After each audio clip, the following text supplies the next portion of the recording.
So Wrestlemania 41 Night 1 is in the book, so it's time, of course, here at WrestleJuice to take a look at your hot takes, your cold takes, your reactions to Night 1. Of course, the full podcast length review is available right now over at the Going in Raw channel, and first thing Sunday morning on the West Coast anyways, on the East Coast it'll be kind of afternoonish, we'll be doing our star ratings as well, but this is all about the WrestleJuice fam. Let's go ahead and dive into your hot takes here. First up from Kush. Says, even if someone just watched the first minutes of Jey Uso versus Gunther, it's clear that Gunther is ruined.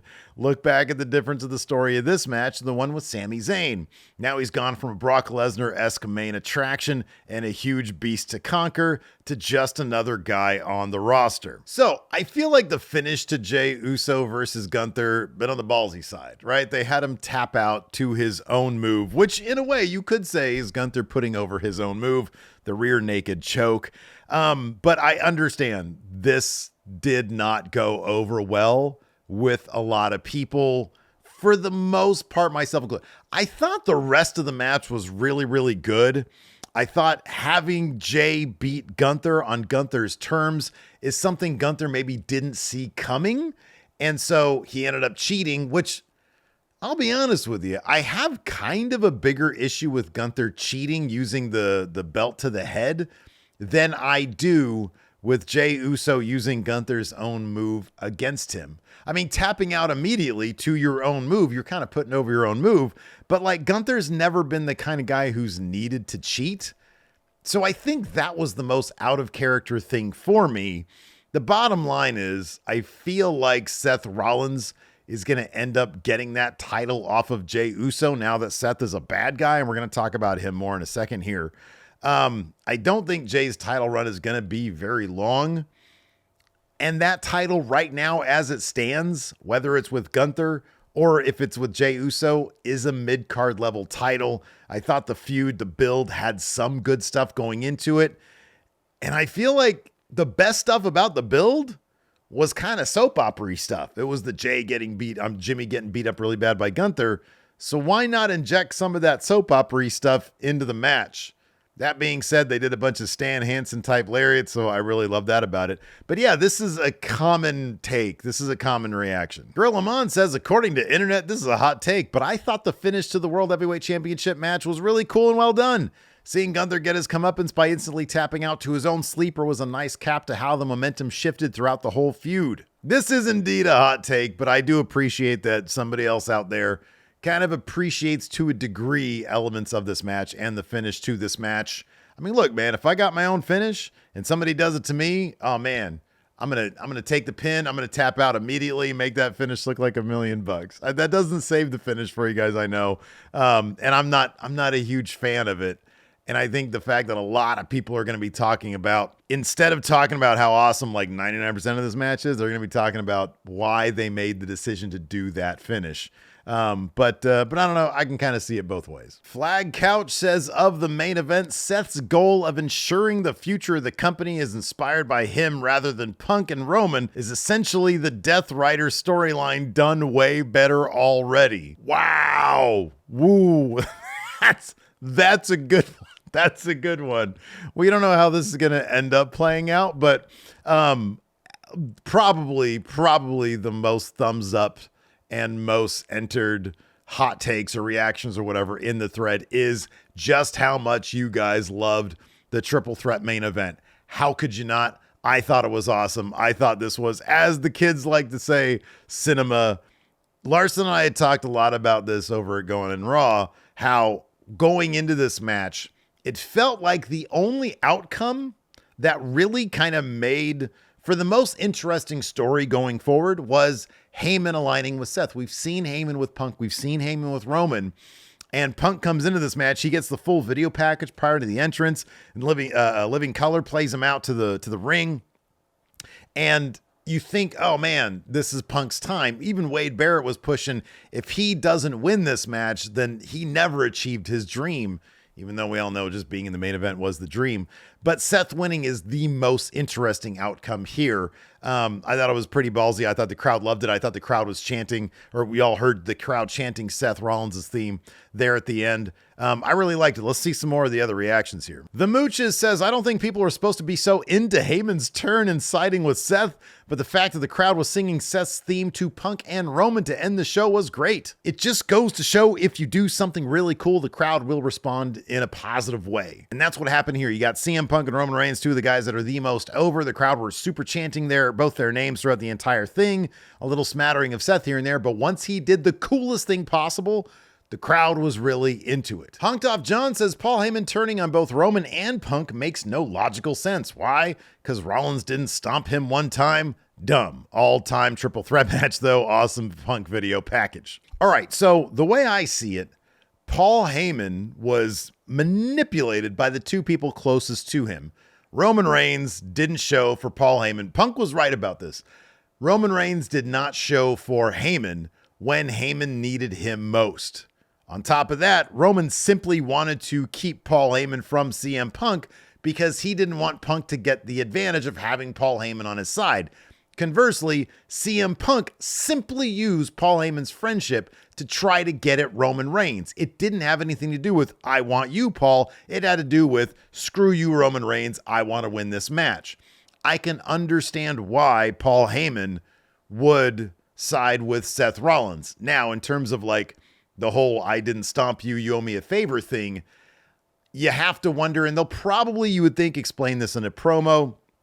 Was that all for show? Had they already arranged to be on the same page? What is the nature of the relationship? Where did it begin?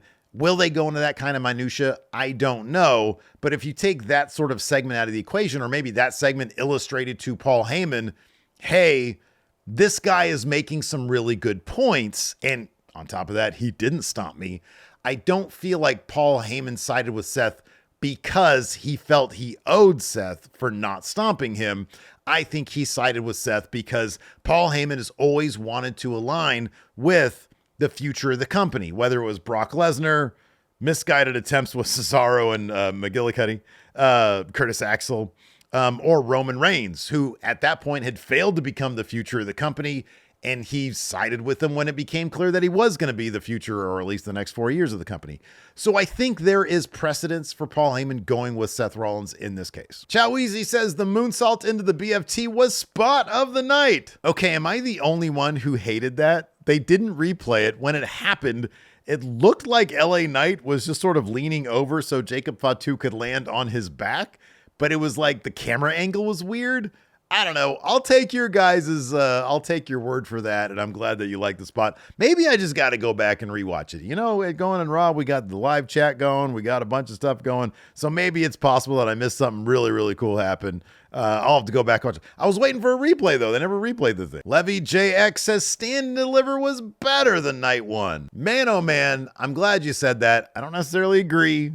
I like the big feel of WrestleMania. I love that they're in front of 55,000. It ain't 61,000. 50 whatever thousand they're in front of. That to me, it just feels big and it adds some, I don't know, something for me. NXT, really good show. I watched most of it and I'm glad that you liked it because it reminds me of back in the day when you had takeovers and everybody was like, TakeOver was much better than WrestleMania. And you know what? For those people that loved it, I think that's awesome. I think that's great. Give me WrestleMania, though. But take and Stand and Deliver. That was really good, too. That was really good stuff. Canaldo Bruno says, worst Mania crowd ever. And Naomi is the most underrated wrestler of this generation. All right, first up, to address the crowd situation, because a lot of y'all had your reactions in the thread talking about how shitty the crowd was. And I remember the same thing happened last year, where people were making kind of excuses and saying, oh man, this crowd was shitty. But then it was because it was an open air. Last year it was open air. And so the sound travels up. And then on night two, the crowd was electric like the entire time simply because it was a better show. There's another hot take here real quick. Zach Bradley says, people say the crowd sucked, but I feel like they were loud for matches that actually had a build and weren't into matches with little build, like New Day versus War Raiders. People should be less upset at the crowd and more upset at the lack of stories people want to get invested in. This is 1,000% true. If you notice, the crowd were up for matches where there was an actual build there, where there were stakes, there was emotion heading into the match, and dead for everything that wasn't. So I feel like that is the lesson to be learned here. You got to build stuff that people want to see and give them cool shit to react to, and then they will go crazy. Also, about the Naomi take, I agree 1,000%. I love Naomi versus Jade Cargill. This was a match that had big stakes in it, big build, big emotion. Man, and Naomi has absolutely killed it in her heel persona. I really enjoyed this match. Obviously, Naomi carried the match. That's because she can. She's been doing this for a long time, and I've always felt that she's a very creative wrestler. I really enjoyed this. I thought it was really, really good. Tony the Pokemon guy says Charlotte has never had a bad WrestleMania match. All right, I have to go back and think about some of the WrestleMania matches, but off the top of my head, I think you might be right about that. Look, I know this is one of the more, maybe divisive isn't exactly the correct word. I've seen a lot of negative sentiment about this match. I really liked it. Look, maybe I'm in the minority here, and that's fine. This is hot takes. But I think Charlotte delivers that big match feel when it comes to these big WrestleMania matches. I think she does it all the time. I think she did it with Rhea a year ago or two, whenever it was, 2 years ago, whatever it was. Yeah, 2 years ago. I think she does it on a regular basis. I liked how this match was physical. It felt stiff. It felt kind of messy, but in a good way. I think a lot of people, though, for whatever reason, y'all just ain't vibing with Charlotte, and I understand that. In any event, we're through it. Tiffany Stratton got the win like I thought she would. And yeah, Charlotte gave her the rub, and Tiffany's going to be better off for it. I thought Tiffany did a terrific job in this match as well. So yeah, I thought it was a really good match. I thought it was a really good match. But a lot of you were echoing the same sentiment that this was not a good match. Not this one, this sentiment here, this one. That's a good match. But a lot of you were saying it wasn't. I respect your opinion, but I liked it a lot. Scott LeBeau says it's crazy how good EGA, El Grande Americano, versus Ray Phoenix was for only having 24 hours notice. That Chad Gable can go.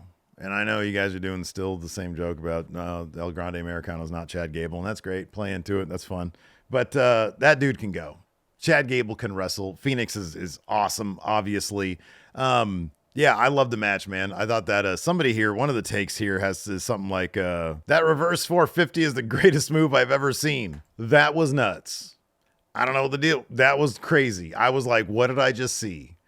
The idea of like Chad Gable now mixing it up perhaps with like a guy like El Vikingo or any of the other luchadors, to be honest with you. It's kind of awesome that they have Chad Gable mixing it up with luchadors, but let's bring this point up here really quick. Jonathan T. Bryant says, it may just be me, but does this Grande Americano thing seem a bit iffy to anyone else in today's climate?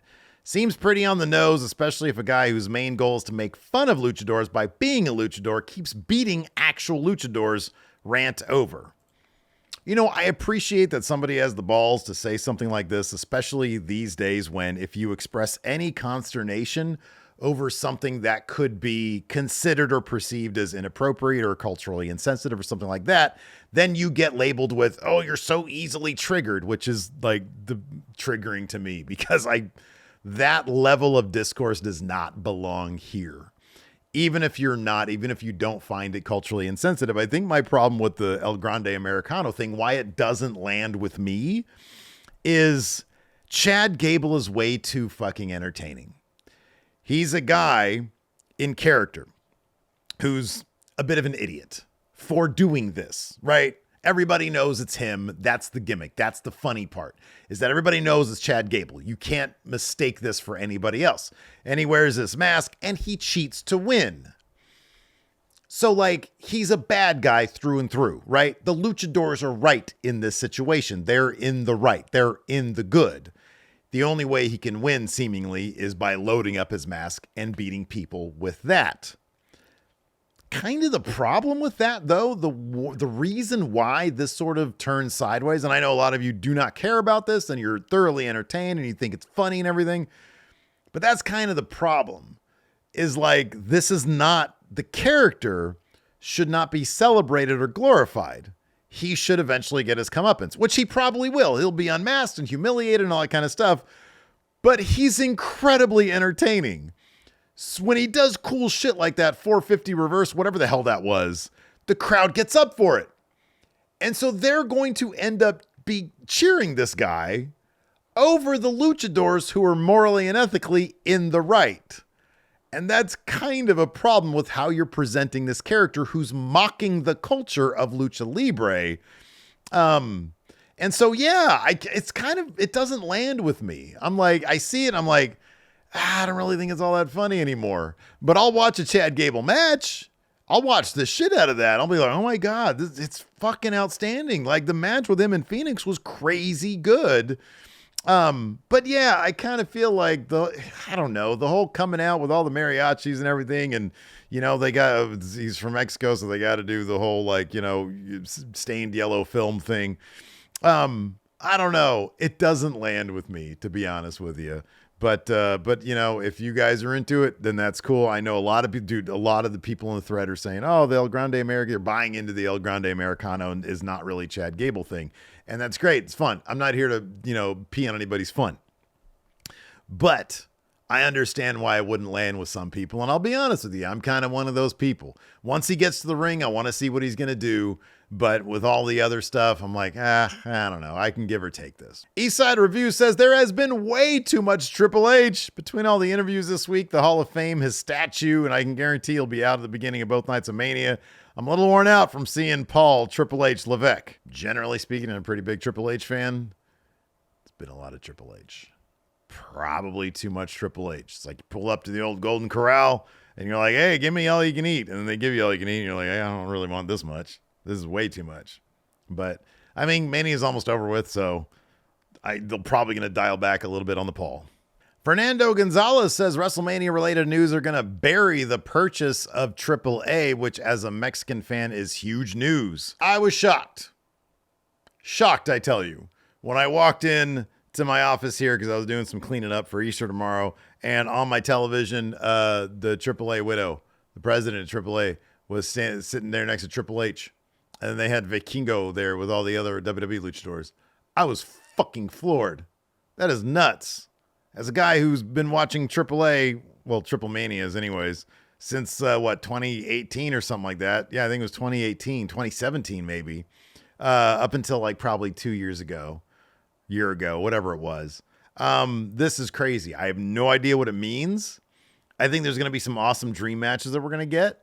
Beyond that, I don't know. I don't know if this is a good thing. I don't know if this is a bad thing. I don't know. I think it's going to be years before we understand what it really means. And I think WWE is probably not finished with acquisitions of other wrestling companies. So whatever that means, we'll find out. But yeah, I was shocked at this one. Anyways, that's going to do it for this edition of Your Hot Takes and Reactions. Thank you, everybody. It's only been a couple hours and we already have like 200 of these things. So I appreciate everybody dropping yours. Be sure to hit that subscribe button. I will be doing the live watch along with my buddy Larson for night 2 over at youtube.com/Steven Larson or over at twitch.tv/Steven Larson. Obviously, I'm tired. It is late. I'm going to get this thing up. I'm going to go to bed and do Easter in the morning. Thanks for watching. I appreciate it. See you guys around.